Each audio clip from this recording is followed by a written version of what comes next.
Welcome to my YouTube channel Avinash Srivastava math classes में आपका स्वागत है। मैं आपके लिए लेकर आया हूँ एक्सरसाइज 7B। एक्सरसाइज 7B में 1 से लेकर के 6 तक के क्वेश्चंस पिछले वीडियो में हो चुके थे। हम इसके आगे क्वेश्चन अब बताएंगे 7B में। अब बताएंगे, इस वीडियो में बताएंगे 7 क्वेश्चन नंबर 7 से। तो चलिए जानते हैं क्वेश्चन हमारा क्या है। तो यहाँ पे क्वेश्चन दिया हुआ है, एक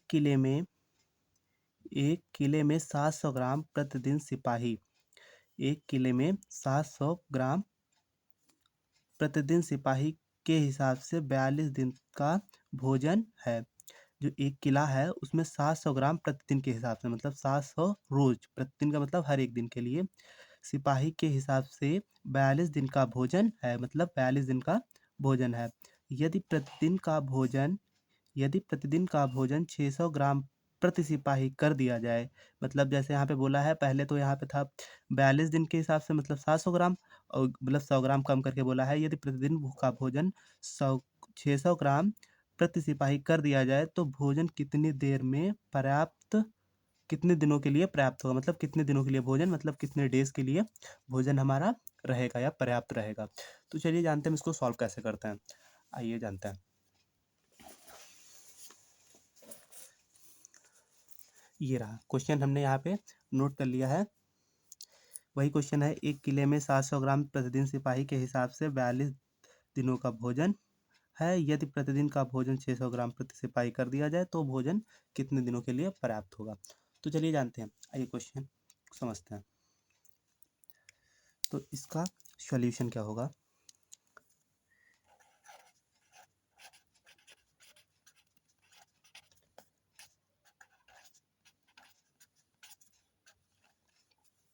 चलो, यहाँ पे पहले क्या दिया हुआ है, एक किले में 700 ग्राम भोजन, मतलब ग्राम दिया हो तो एक तरफ हम ग्राम लिख लेंगे, यहाँ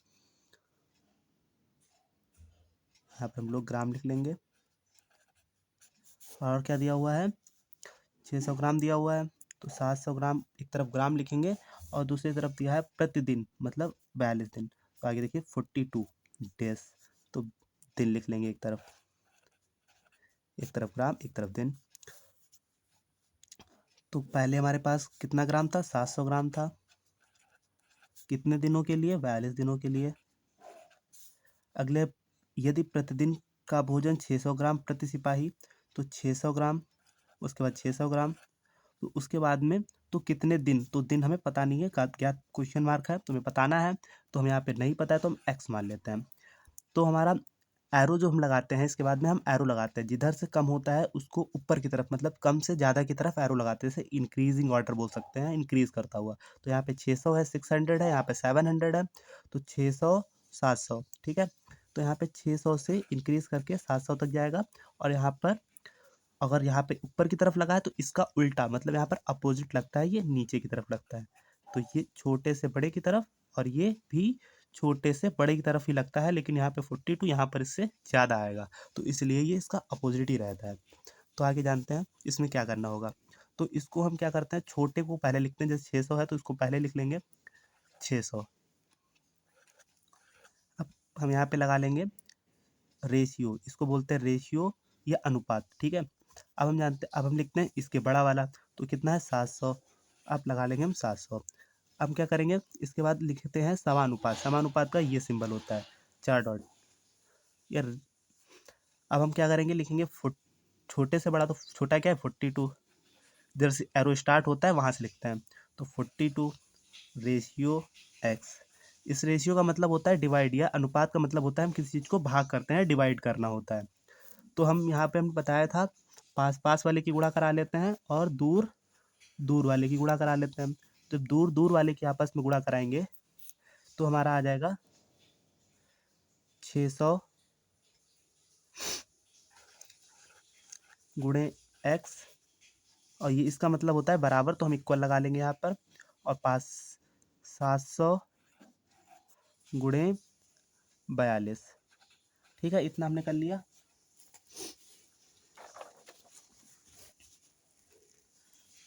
अब क्या करेंगे, 600 की गुणा एक्स से कराएंगे तो हो जाएगा हमारा 600 एक्स, बराबर, और जो 700 की 42 से गुणा कराओ, या ऐसे ही रख लो अभी तब तक के लिए, 700 गुणे 42। आप चाहो तो गुणा करा सकते हो, लिख सकते हो, लेकिन बाद में भी हमें यही करना पड़ेगा, तो हम यहाँ पे सोच रहे हैं हम जीरो से जीरो। अब हमें यहाँ पे एक्स की वैल्यू चाहिए, यहाँ पे इसकी वैल्यू फाइंड करनी है हमें, इसकी वैल्यू में फाइंड करनी है, तो हमें इसकी वैल्यू चाहिए, तो हम क्या करेंगे, एक्स को यही रोक लेंगे, एक्स की वैल्यू चाहिए, ये वाला एक्स को यही रोक लेते हैं, और ये 600 अपॉन में चलाते हैं, क्योंकि गुणे में है, ये अलग है, ये अलग है, ये वाला अपॉन में चला जाएगा 700 और 42 के अपॉन में, और ये एक्स यही रहेगा, मतलब अपॉन के मतलब बटे में चला जाएगा, तो 700 गुणे 42 बटे 600। हमें x की वैल्यू फाइंड करनी है, तो इसलिए इसको अपॉन में भेजते हैं। जब भी हमें किसी चीज़ की वैल्यू फाइंड करनी होती है, तो ये जब गुणे में होता है, गुणे तो बटे, तो गुणा वाला जो होता है वो बटे में चला जाता है।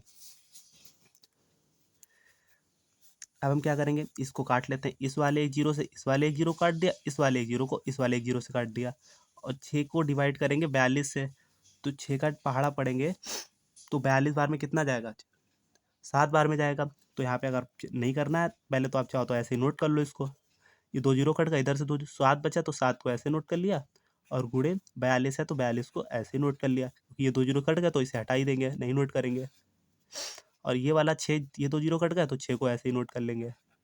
अब हम क्या करेंगे, इसको जो है इससे हम डिवाइड कर देंगे, इसको इससे भाग कर देंगे, तो हम 6 से जब 42 को भाग करेंगे, 6 को जब हम 42 से भाग करेंगे, तो 6 का पहाड़ा 7 बार में जाएगा, 6 सत्ते 42, तो ये 7 बार में कट जाएगा, तो हमारा आ जाएगा यहाँ से, इसको कटने पे आएगा 7, अब बचा यहाँ पर 7 और ये वाला 7, तो इस वाले 7 की इस वाले 7 से जब गुणा करा देंगे, तो हमारा आएगा 7 सत्ते कितना होता है, 7 सत्ते 49 होता है, तो 49 दिन।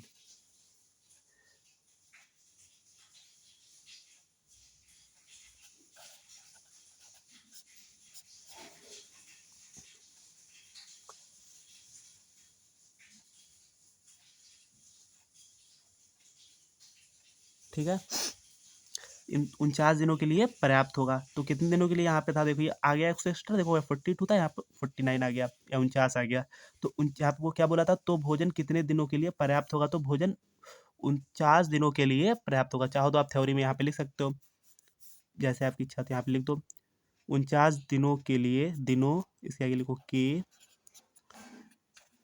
लिए भोजन पर्याप्त होगा। क्लियर। अब आते हैं अगला क्वेश्चन में, अपना देखते हैं क्या था।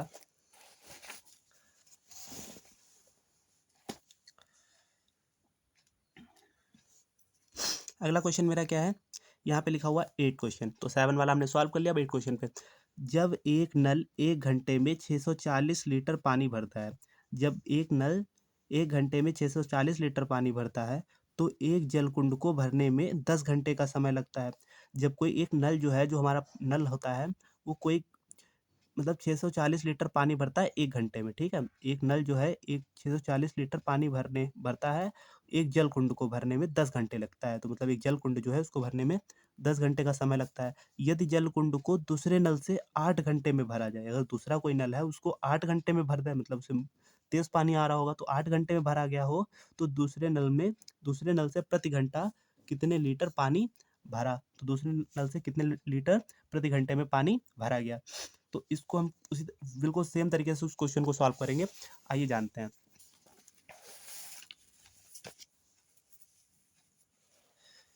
ये क्वेश्चन हमने यहाँ पे नोट कर लिया है, तो वही क्वेश्चन हमें यहाँ पे नोट कर लिया। फिर डाल देते हैं हल या सॉल्यूशन, कुछ भी आप डाल सकते हो, हल डालते तो हल डाल लो, या सॉल्यूशन डालते तो सॉल्यूशन डाल लो। तो पहले नंबर में क्या दिया, जब एक नल 1 घंटे में 640 लीटर पानी भरता है। जब एक नल, जो नल है, एक तरफ क्या लिखेंगे 640 लीटर, तो लीटर क्या 1 घंटे में, तो हम लिखेंगे समय, या घंटे लिख सकते हो, समय या घंटा कुछ भी लिख सकते हो, समय ब्रैकेट में लिख दो घंटे, दोनों चीज़ें हो जाएंगी, दिक्कत भी नहीं होगी। अब दूसरी तरफ क्या हुआ, 640 लीटर, तो क्या भरता है, पानी, तो पानी जो होता है वो लीटर में भर रहा है, पानी भर रहा है वो लीटर में, पूरी यूनिट लिख दी हमने। तो 640 लीटर पानी भरता है तो 640 लीटर पानी। आप इसको इधर उधर कर सकते हैं, कोई दिक्कत नहीं होगी। अगर आपने कुछ किया पानी को इधर लिख दिया, समय को उधर लिख, कोई भी क्वेश्चन दिक्कत नहीं होगी। लेकिन आप जैसे चाहे वैसे लिख सकते हो, समय इधर लिखा जैसे चाहो वैसा कर सकते हो, कोई दिक्कत नहीं है। तो यहाँ पे 640 लीटर, तो पहले 640 लिख लेते हैं। उसके बाद बोला भरता है तो एक जलकुंड को भरने में 10 घंटे का समय लगता है, तो पहले 10 घंटे का समय लग रहा है। यदि उसी जलकुंड को 8 घंटे में भरा जाए, तो घंटे वाला 8 दिया तो घंटे के नीचे ही लिख देंगे 8। और यहाँ पे भरा जाए तो दूसरे नल से प्रति घंटा कितने लीटर पानी भरा गया, तो यहाँ पे बताना है कितने लीटर भरा गया। तो मैं क्वेश्चन मार्क हमें पता नहीं है, तो यहाँ पर हमें नहीं पता है तो एक्स मान लेते हैं। अब हमने क्या बताया था, छोटे से जो कम होता है कम से ज़्यादा की तरफ, मतलब इंक्रीजिंग ऑर्डर में या इंक्रीजिंग ऑर्डर में लिखते हैं, तो हमने इसको इंक्रीज करता हुआ लिख दिया। और ये उसका उल्टा रहता है, मतलब डिक्रीजिंग या डिसेंडिंग ऑर्डर में। अब हमने बताया था अभी क्वेश्चन में बताया था 8 को लिखते हैं। सबसे पहले 8 को लिख लिया हमने यहाँ पे 8, और फिर जो नीचे होता है टेल वाला, मतलब जो पूंछ वाला, इसका जो ये टेल होती है इस एरो की पूंछ होती है, उसको पहले लिखते हैं। फिर रेशियो का सिंबल लगाते हैं या अनुपात का सिंबल, इसे रेशियो बोलते हैं इंग्लिश में और हिंदी में अनुपात बोलते हैं। तो आप कुछ भी कर सकते हो, बोल सकते हो। तो यहाँ पे इसके बाद हम लिखते हैं 10, इसका मतलब होता है डिवाइड। उसके बाद समानुपात लगाते हैं, ठीक है, समानुपात, या इसे डबल रेशियो टाइप का बोल सकते हो आप। अब छोटे से बड़ा तो 640 पहले लिखेंगे, पूंछ वाला हिस्सा बताया था पहले लिखते हैं तो 640, इसका टेल का पूंछ वाला हिस्सा ये है तो 640, और एक्स हमें पता ही नहीं था तो इसका एरो के हिसाब से लिखते हैं, तो इन रेशियो एक्स। लेकिन आपको जब ये लिखना है तो ये खास कर से ध्यान रखना है कि हमें स्टार्ट करना है छोटे नंबर से बड़े नंबर की तरफ।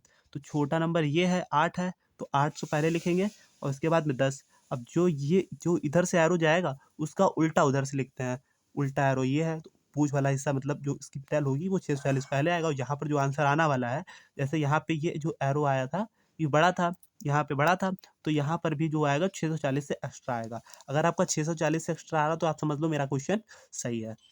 तो अभी बताया था इसमें पास पास वाले की गुणा करा लेते हैं और दूर दूर वाले की गुणा करा लेते हैं आपस में।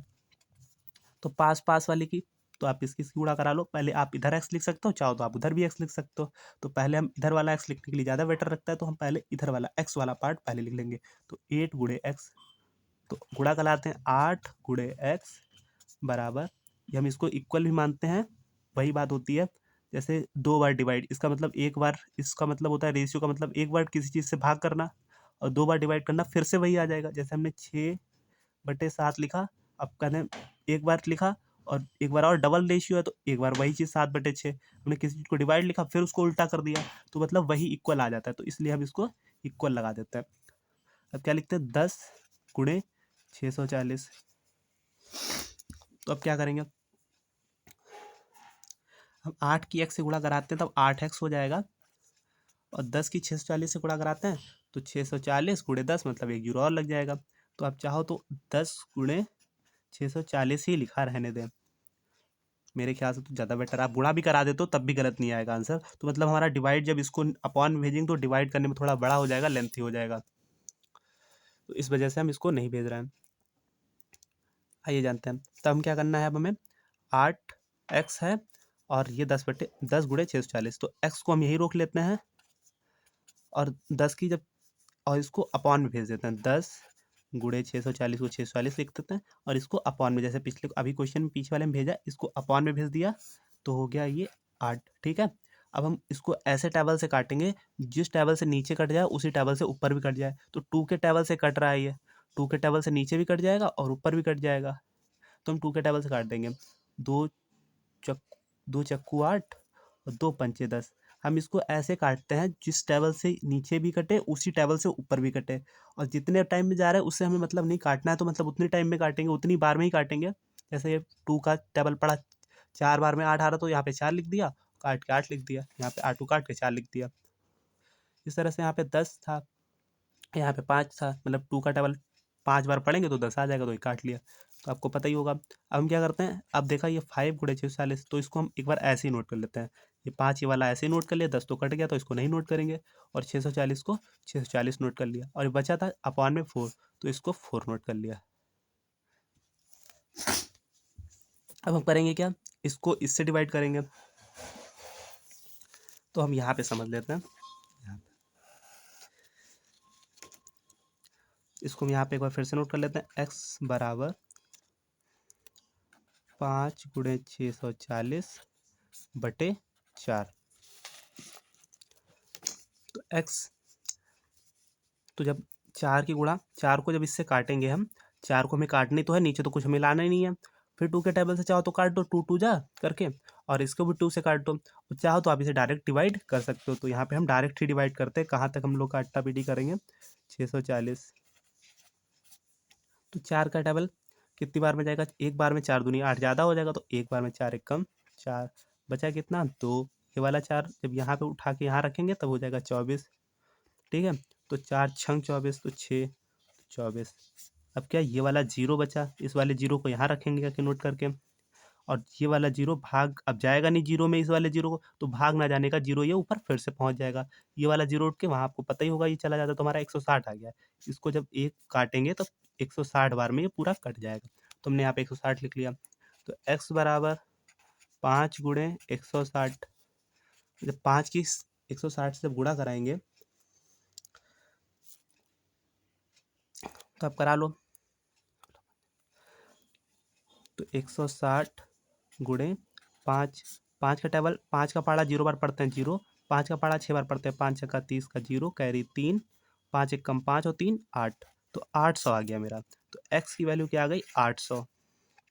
800 क्या था? लीटर पानी जो है, 800 लीटर पानी। तो 800 लीटर ये मेरा आंसर आ गया है। अब इसमें आप थ्योरी लिखना चाहे तो दूसरे नल से प्रति घंटे घंटा कितने लीटर पानी भरा? तो 800 लीटर प्रति घंटा पानी भरा। ठीक है, 800 लीटर प्रति घंटा पानी भरा। तो आपको ये क्वेश्चन अच्छा लगा? अब आते हैं अपने नेक्स्ट क्वेश्चन पे। तो हमारा नेक्स्ट क्वेश्चन क्या है? 7 और 8 मेरा हो चुका है। अब आते हैं अपने 9th क्वेश्चन पे। इस वाले क्वेश्चन पे आते हैं। तो 9th क्वेश्चन मेरा, इसमें क्या दिया हुआ है? एक छात्रावास में 300 छात्रों के लिए 15 दिनों की राशि 15 दिनों की राशन सामग्री उपलब्ध है। जो एक छात्रावास जैसे हॉस्टल टाइप छात्रावास में 300 छात्रों के लिए 15 दिनों की राशन सामग्री उपलब्ध है।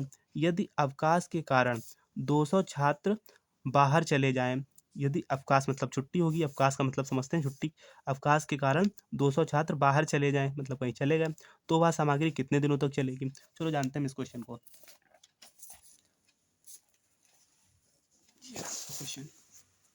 इस क्वेश्चन को हमने यहाँ पे नोट कर लिया, तो आपको समझ में आ देखना।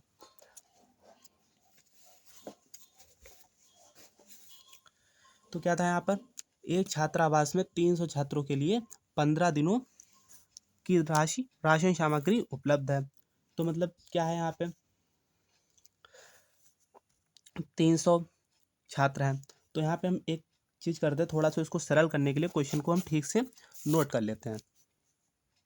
तो क्या लिखेंगे? सबसे पहले छात्रावास में छात्रों की संख्या। तो छात्रावास में छात्रों की संख्या कितनी है? तो छात्रावास में छात्रों की संख्या, छात्रावास में छात्रों की संख्या कितनी थी? 300 थी। ठीक है, उपलब्ध है। यदि अवकाश के कारण 200 छात्र बाहर चले गए, अवकाश के कारण कितने चले गए बाहर? 200। तो के कारण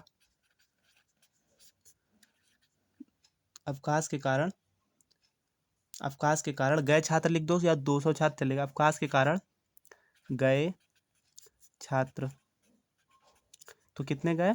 200 चले गए। तो 300 थे, 200 चले गए, तो क्या करेंगे यहाँ पे? 300 माइनस 200 कितने बचे? 100 बचे। तो हमारे पास टोटल छात्र कितने आ गए? बचे बच्चे, तो बचे बच्चे छात्र लिख सकते हो। तो बचे छात्र कितने? तो बचे छात्र कितने छात्र बचे? 100 छात्र बचे, 100। ठीक है, तो अब हम इसके हिसाब से लगाएंगे। जो 100 छात्र बचे, एक तरफ लिख लेंगे छात्र, एक तरफ लिख लेते हैं दिन। तो एक तरफ देखा छात्र लिखा है, एक तरफ दिन दिया है, तो छात्र और दिन लिख लेते हैं। तो पहले जितने प्रेजेंट में छात्र हैं उनकी बात करेंगे, तो हम सारे छात्रों की बात ही नहीं करते। यहाँ क्वेश्चन क्या पूछा गया, यदि अवकाश के कारण 200 छात्र बाहर चले गए तो वह सामग्री कितने दिनों तक चलेगी। तो जो छात्र बाहर चले गए हैं तो उनसे मतलब ही नहीं है हमें, जो छात्र हैं उनकी सामग्री कितने दिनों तक चलेगी हमें उससे मतलब है। तो 100 छात्रों ने लिया, तो यहाँ पे लिख सकते हैं एक तरफ छात्र, अब तो लिखेंगे हम दोनों छात्र, लेकिन पहले 300 थे फिर 100 थे, तो पूरा हम लिखेंगे। तो हम पहले लिख देंगे यहाँ पे छात्र, एक तरफ लिखेंगे दिन, ठीक है। तो क्वेश्चन को हमें यहाँ पे थोड़ा सा बनाना था, तो क्वेश्चन थोड़ा यहाँ पे दिक्कत था, लेकिन फिर भी आपको कोई दिक्कत नहीं होगी, आप डायरेक्ट अगर लिख सकते हो तो डायरेक्ट। यहाँ पे 200 दिया था, यदि अवकाश के कारण 200 छात्र बाहर चले गए, तो यहाँ पे माइनस करने मेन चीज़ यहाँ पे था आपको 100 समझने के लिए था। अगर आपको यहाँ पे 200 की जगह पे आप 100, आपको 200 लिख देते तो गलत हो जाता। अब 200 छात्र बाहर चले गए तो बाहर से मतलब नहीं है, जो चलेगा जो ले रहे हैं छात्र उनका हमें बताना, तो 6 छात्र ले रहा था। तो पहले कितने छात्र थे, 300 छात्र थे, ठीक है। तो 15 दिनों की राशन सामग्री उपलब्ध है उनके पास, तो 15 दिन की उपलब्ध थी।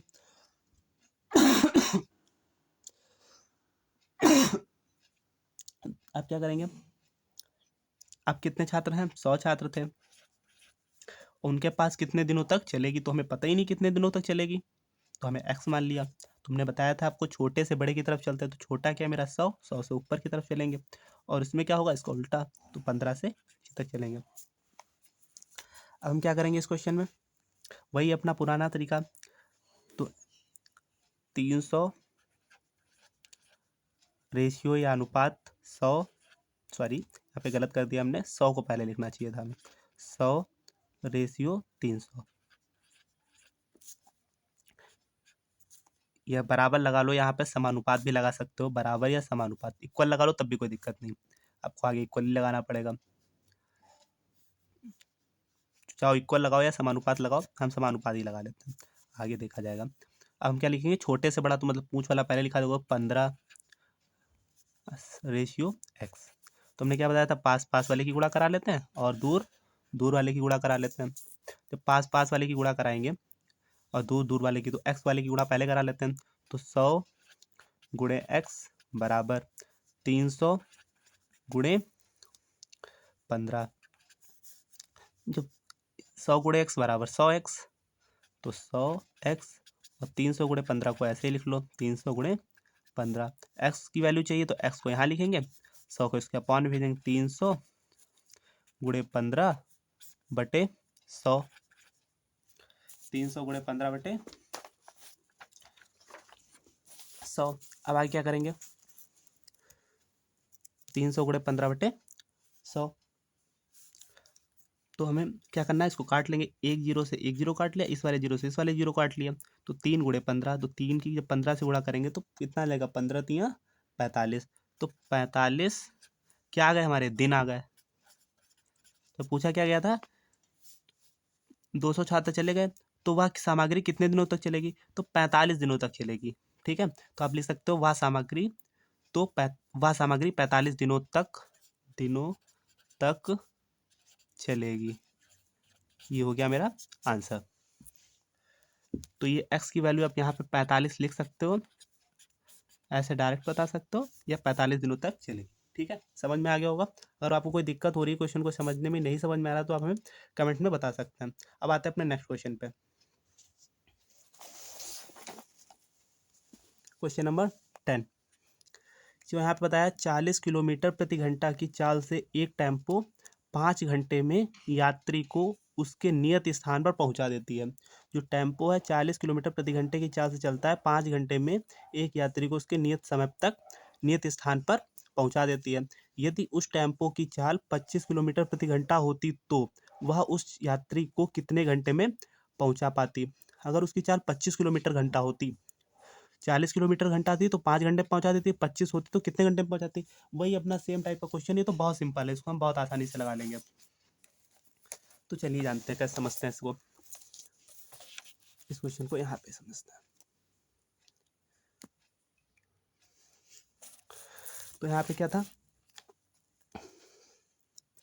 एक तरफ क्या दिया हुआ 40 किलोमीटर प्रति घंटा, तो किलोमीटर घंटा तो समय लिख सकते हो, तो चाल लिख सकते हो, 40 किलोमीटर तो ये किलोमीटर प्रति घंटा की चाल, तो यहाँ पे चाल लिखो, तो चाल है किलोमीटर प्रति घंटा, तो यहाँ पे लिख लो किलोमीटर।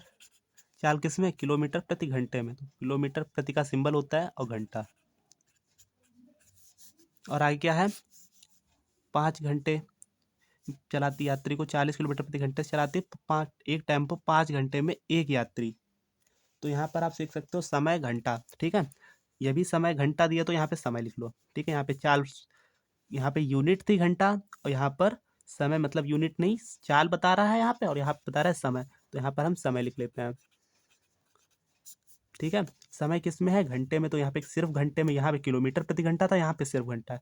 यहाँ किलोमीटर प्रति घंटा, यहाँ पे 1 किलोमीटर प्रति घंटे की चाल बता रहा है। यहाँ पे यूनिट है समय, घंटा है, मतलब कितना समय लग रहा है वो वाला घंटा बता रहा है, ठीक है। तो कितना? 40 किलोमीटर प्रति घंटा, तो 40 पहले लिख लेते हैं। उसके बाद समय कितना था? 5 घंटे, तो 5 घंटे इधर लिख लिया। उसके बाद क्या बताया था? यदि उस टेम्पो को उसी चाल से 25 किलोमीटर, तो 25 किलोमीटर प्रति घंटा दिया तो इधर लिखेंगे। और बोला था उस यात्री को कितने घंटे में पहुंचा पाती है, तो x घंटे में हमें पता नहीं, तो x मान लेंगे।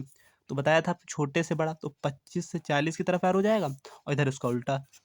इसमें क्या करेंगे? वही अपना नीचे से ऊपर, तो 25 रेशियो, इसमें बहुत आसान दिया हुआ था, 25/40 समानुपात या अनुपात, या रेशियो बोलते हैं, अनुपात बोलते हो, कुछ नहीं, डबल रेशियो। तो यहाँ पर 5/x, पास पास वाले की गुणा करा लेते हैं और दूर दूर वाले की गुणा करा लेते हैं। तो 25 की जब x से गुणा कराएंगे और 40 की 5 से, 40 गुणे 5, 25 की x से गुणा कराएंगे तो 25x हो जाएगा, और 40 गुणे 5 को हम ऐसे ही लिख लेते हैं तब तक के लिए। तो x की वैल्यू चाहिए, तो x को यहाँ पे रखेंगे, और 40 गुणे 5/25, ये चाहो आप यहाँ पे छोड़ के यहाँ पे लिखो, x बराबर 40 गुणे 5/25। तो 25 को काट लेना है हमें, ऐसे टेबल से काटना है, उसी टेबल से नीचे भी कट जाए, ऊपर भी कट जाए। तो 5 के टेबल से ऊपर नीचे दोनों तरफ कट जाएगा, ये भी 5, 5 एक कम 5 आता है, तो 5 पचम 25 हो जाएगा। तो 5 के टेबल से काट लेते हैं, 5 एक कम 5, पचम 25, तो 1/5 आ गया। हमारे पास क्वेश्चन में आगे क्या बचा है? ये 40 बचा, और ये एक 40 की गुणा 1 से कराते तो 40 ही आएगा, 40 एक कम 40, और ये नीचे बचा है 5। अब हम 5 से 40 को डिवाइड करते हैं, यहाँ पे बता देते हैं आपको, 40 से डिवाइड करेंगे। ये आपको रफ वर्क है, मैं ऐसे समझाने के लिए आपको यहाँ पे कर रहा हूँ, आपको कॉपी पे नहीं करना है अपनी। तो 5 को 5 कम 5, 5 8 40, तो हमारा x बराबर क्या आ जाएगा? 8। अब ये हमारा आ गया कि, तो मतलब क्या था? समय, जो हमें समय बताना था घंटे में, तो 8 घंटे में पहुँचाएगा, ठीक है। तो हमारा उससे बड़ा आ गया, ठीक है। अब आते हैं अपने अगले क्वेश्चन पे,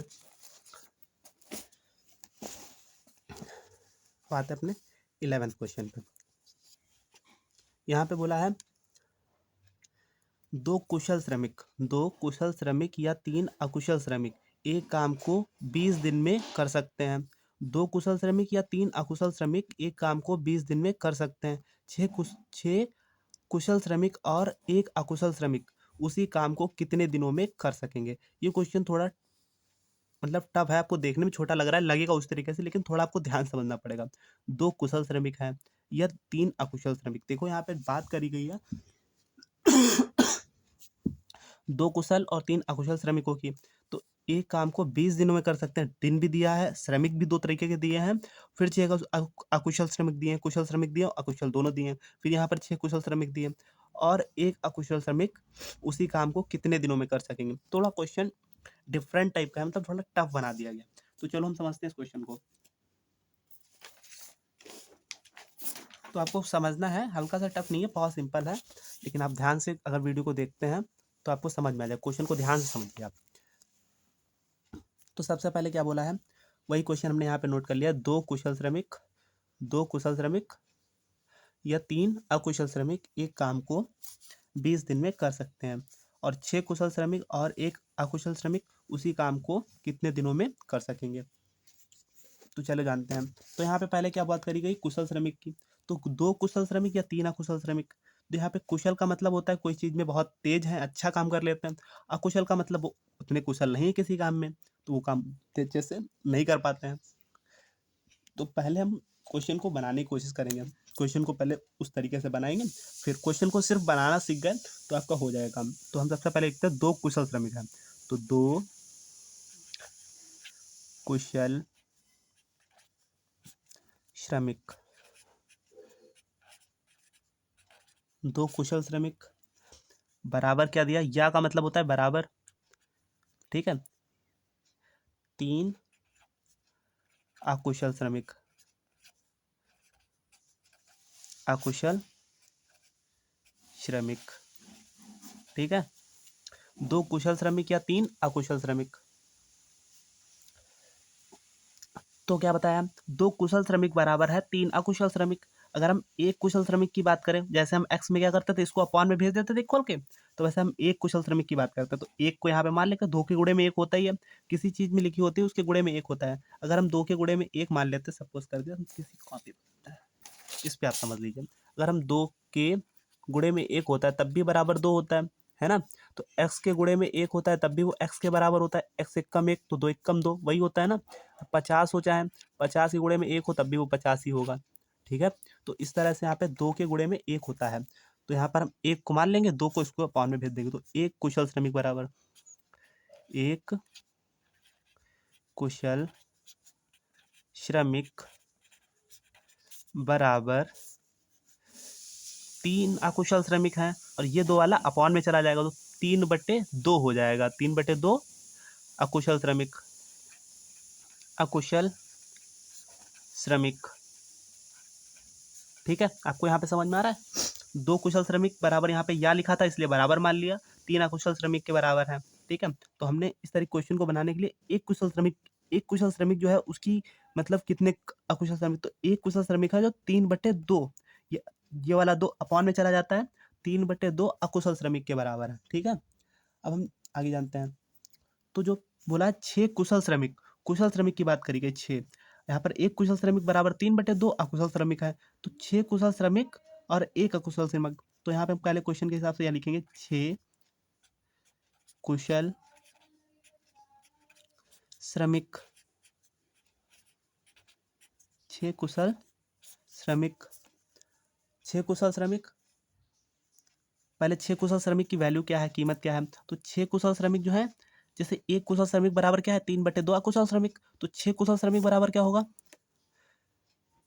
6 गुणे 3/2, है ना।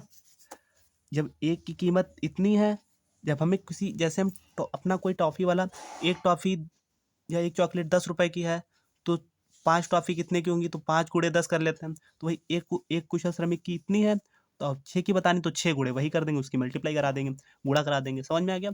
तो 6 3, तो हम इसको सॉल्व कर लेते हैं, 6 ये अकुशल श्रमिक है, अकुशल श्रमिक, हमें ये देखने में थोड़ा कठिन लग रहा है, देखने में भी अच्छा नहीं लग रहा है, तो हम इसको थोड़ा काट पीट लेते हैं, तो आपस में 6 गुणे 3 लिखा, तो इसके आपस में गुणा कर लो, 6 3 18 हो जाएगा, बटे 2, और 2 से काटेंगे, 2 1 2, 2 नेम 18, तो बराबर 9 आ जाएगा। 9 क्या, अकुशल श्रमिक, अकुशल श्रमिक, ठीक है।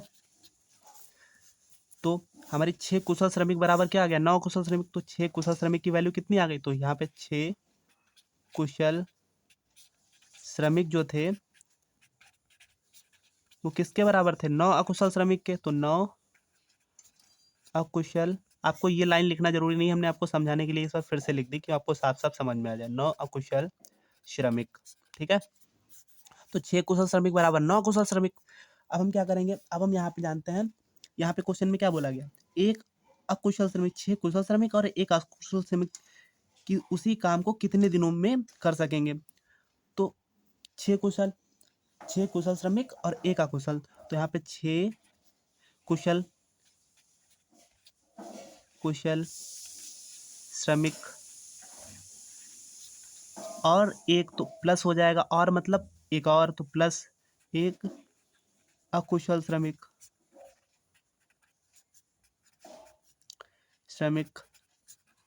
ठीक है।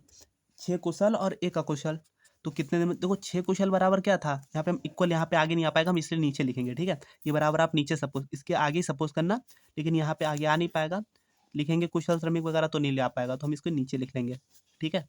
तो 6 कुशल श्रमिक बराबर हमारी वैल्यू कितनी आई थी, 9 कुशल श्रमिक, छह कुशल श्रमिक की जगह पे हम क्या लिख सकते हैं, छह कुशल श्रमिक जो ये वाला लिखा हुआ है ये किस चीज के बराबर है, 9 अकुशल श्रमिक के बराबर। तो यहाँ पे लिख लेते हैं 9 अकुशल श्रमिक, अकुशल, इसकी जगह पे हम ये नोट कर सकते हैं 9 कुशल श्रमिक प्लस 1 अकुशल श्रमिक। अब देखो दोनों की लैंग्वेज एक हो गई, अकुशल श्रमिक। इस क्वेश्चन को थोड़ा ध्यान रख के समझते रहिए।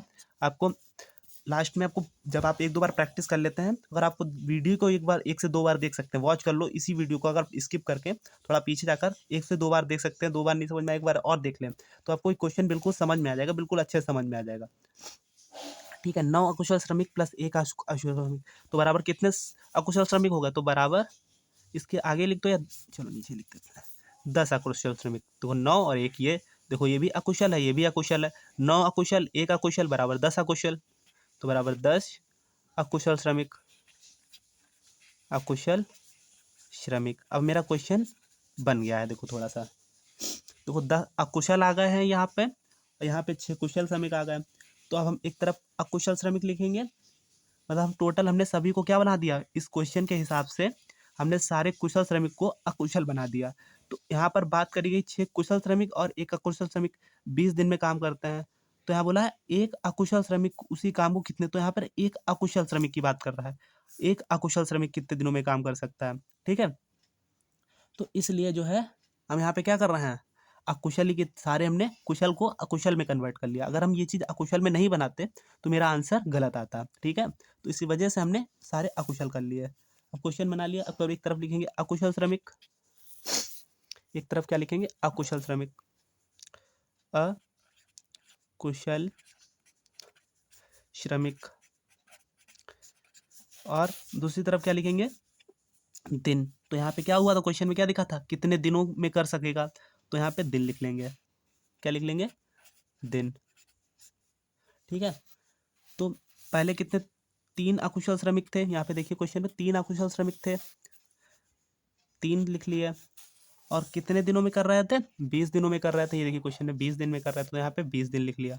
ठीक है, अब दोबारा में कितने अकुशल श्रमिक हो गए, 10 अकुशल श्रमिक हो गए, तो यहाँ पे 10 लिख लिया। और यहाँ पर बोला है अकुशल श्रमिक उसी काम को कितने दिनों में करते, तुम्हें पता नहीं तो हमने एक्स मान लिया। ठीक है, तो हम यहाँ पे क्या करेंगे, वीडियो को मतलब छोटे से नीचे की बड़े की तरफ, तो हमने ये 3 और ये 10 की तरफ आ गए, और इसी का उल्टा ये छोटे से बड़े की तरफ इंक्रीजिंग ऑर्डर में करते हैं। तो यहाँ पे छोटा ये है और नीचे बड़ा है, तो छोटे से बड़े की तरफ। हम इस क्वेश्चन को अपने जैसे लगाते थे वैसे ही सॉल्व कर लो, बस क्वेश्चन हो गया। आप समझो, आप बहुत सिंपल सा है भाई क्वेश्चन। 3:10 समानुपात x अनुपात 20। देखो x जो है नीचे था, टेल की तरफ था, इसलिए x को पहले लिख लिया। तो पास पास वाले की गुणा करा लो, दूर दूर के वाले की गुणा करा लो, आंसर आ जाएगा। तो दो पास पास वाले में क्या है, 10 गुणे x, तो 10 गुणे x बराबर 3 गुणे 20, तो 3 गुणे 20। जब 10 की x से गुणा कराएंगे तो 10x, और 3 की 20 से गुणा कराएंगे 3 दूना 6, तो 60 हो जाएगा। ठीक, x बराबर क्या हो जाएगा, 60/10, इसको बटे में भेज दिया, तो 1 0 से 1 0 काट गया, तो 6 आ गया। तो x बराबर क्या हो गया, 6/1 का मतलब 6, 6 1 का मतलब क्या, अगर आप 1 से डिवाइड करते हो 6 को तो क्या आएगा, 1 का पढ़ा 6 बार पढ़ोगे फिर से 6 आ जाएगा, तो 6 काट लो फिर, तो हमारा 6 आंसर आ गया। तो x बराबर 6 क्या दिया था दिन, तो कितने दिन लगेंगे, 6 दिन लगेंगे। आप चाहो तो लैंग्वेज में क्या लिखना है, तो बोला एक अकुशल, तो एक अकुशल को कितना श्रमिक लगेगा, उसी काम को करने में कितने दिनों का समय लग, कितने दिनों में कर सकेगा, तो 6 दिन में कर सकेगा। समझ में आ गया, दैट्स माई आंसर। अगर आपको वीडियो अच्छा लगा हो तो वीडियो को लाइक करें, चैनल पे अगर आप नए हैं तो चैनल को सब्सक्राइब करें, और अपने दोस्तों तक ये वीडियो शेयर करें। Thanks for watching.